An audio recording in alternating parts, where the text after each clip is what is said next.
looking at the nutrition unit, there's a couple of things we have to consider. So as you're going to this PowerPoint and other PowerPoints, please take the time to pause and do what's necessary to get the notes that you need. So the first slide we're going to look at is what's in it for me. So what I want you to do is take a moment in your notes to list how you'll benefit if you eat healthy foods in the recommended amounts. So I benefit by, and another way is.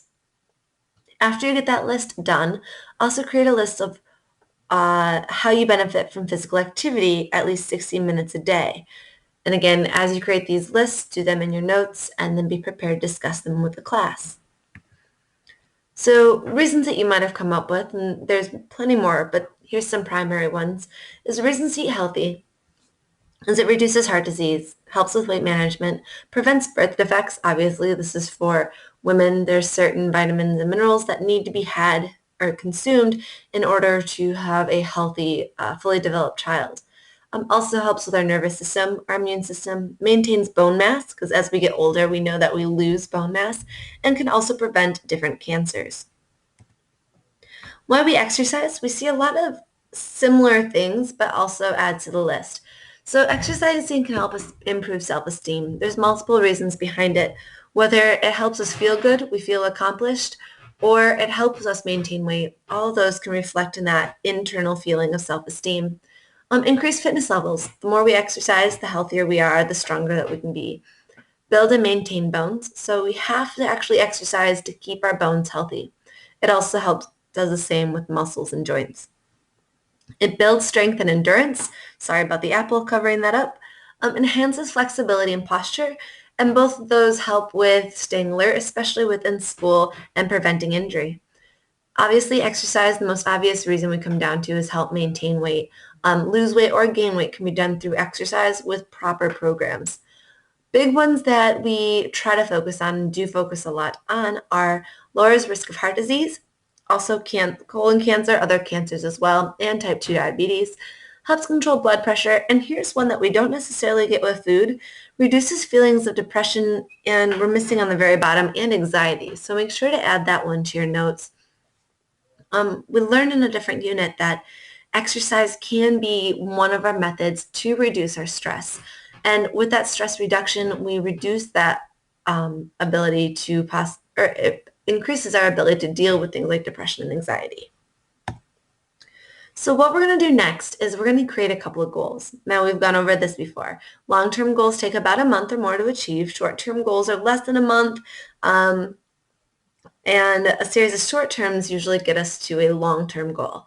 So what I want you to do is we're going to create less than a month goal. So we're going to create a short-term goal, and I want it to be based on nutrition. So characteristics for a good goal, it's going to help us stay healthy, follow values, respect people and rules. It's realistic. That's a big one. It's worth achieving, and it's clearly defined. Beforehand, we talked about SMART goals. So is it specific? Is it measurable? Is it achievable? Is it relevant? And is it time-bound? So keep the SMART goal in mind when we go to create this goal. So here's a sample goal. I want to stop drinking soda.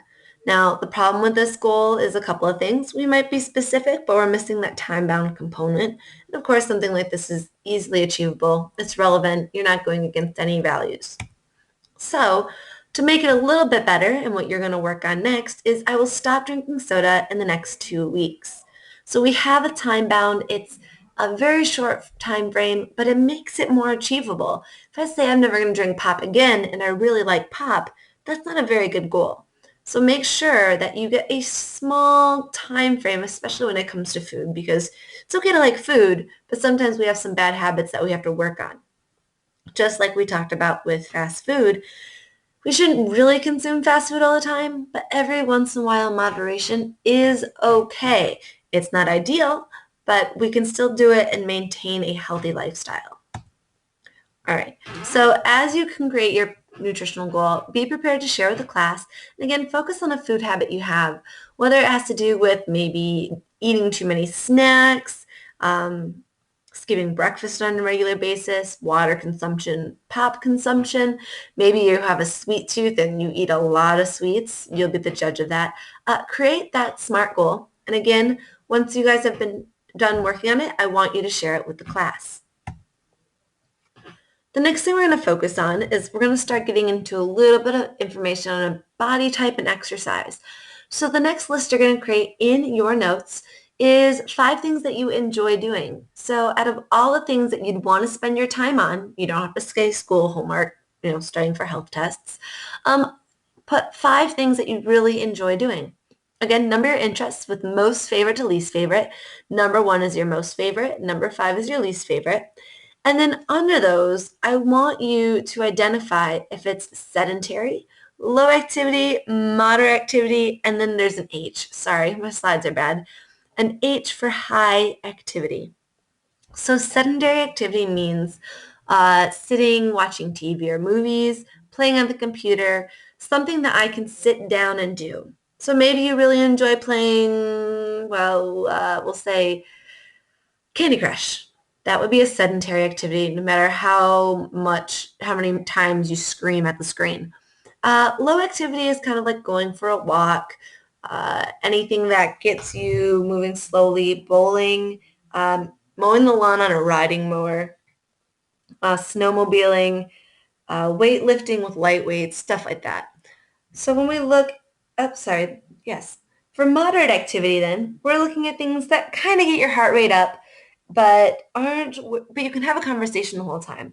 So things like backpacking, bicycling, gardening, I said hiking, pushing a lawnmower, because I know that's your favorite activity.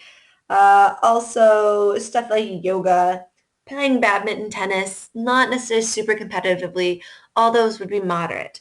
And then what I want you to look at is which ones of those are high or vigorous activity. So a basketball game, going for a jog, or bicycling up to the blockhouse would be a good example. If you're playing hockey or a competitive sport, soccer is a really good one. Walking or hiking upstairs, swimming can be another one. So list those activities, only 5. I don't want you to pick your 5 based on the level of activity they are. I just want you to pick your top 5. So when you look at your activities, what does it say about your lifestyle? Are you an active person or do you really enjoy a lot of sedentary activities? So an example is maybe my list is I like social media, so I'm on Twitter a lot. I like to read books. I enjoy taking college classes online. I like going for walks and I enjoy, let's say, let's say weightlifting. All right, so if I look at that lifestyle, is it an active lifestyle? Well, according to the letters I put next to it, all of those were either sedentary or low intensity, which means I'm really missing out on some moderate and vigorous activity, which I need. So take some time, look at your list, and I want you to write a statement about your physical activity, meaning is it generally moderate? Is it vigorous or high intensity? Do you have a lot of low intensity, or do you have a lot of sedentary? Now, if you have a lot of the bottom 2, your sedentary and low intensity, I also want you to make a suggestion on what else you can add that you might enjoy. And as a class, before you start this, you can brainstorm ideas of what are some awesome high intensity exercises that are fun. All right, things that you enjoy, because I don't want you to make a list of things that aren't practical for you. Once you get that done, you'll share it as a class and then work on the assignment individually. When we look at moderate intensity, this is what the CDC and other health organizations state that we need every day. So children and teens, that's you guys, need at least 60 minutes of moderate intensity physical activity every single day or most days of the week. So for my athletes who are working out 5 days a week and then are doing chores on the weekend, that meets what we recommend for a healthy lifestyle. So moderate intensity, how are you the judge of it? How do I decide, well, is this hard enough? Well, there's the talking test. Your heart and your breathing rates increase, but you can still talk normally. So walking is low intensity. If I'm doing a slow jog where I have to maybe catch my breath every once in a while, but can still carry on a conversation, that's our moderate intensity. Also a Borg rating, based on your body's feelings such as sweating, tired muscles, faster heart rate, and breathing rates. It would be somewhat hard, meaning I could get tired if I do this for too long, but I can probably still maintain it for 15, 20 minutes.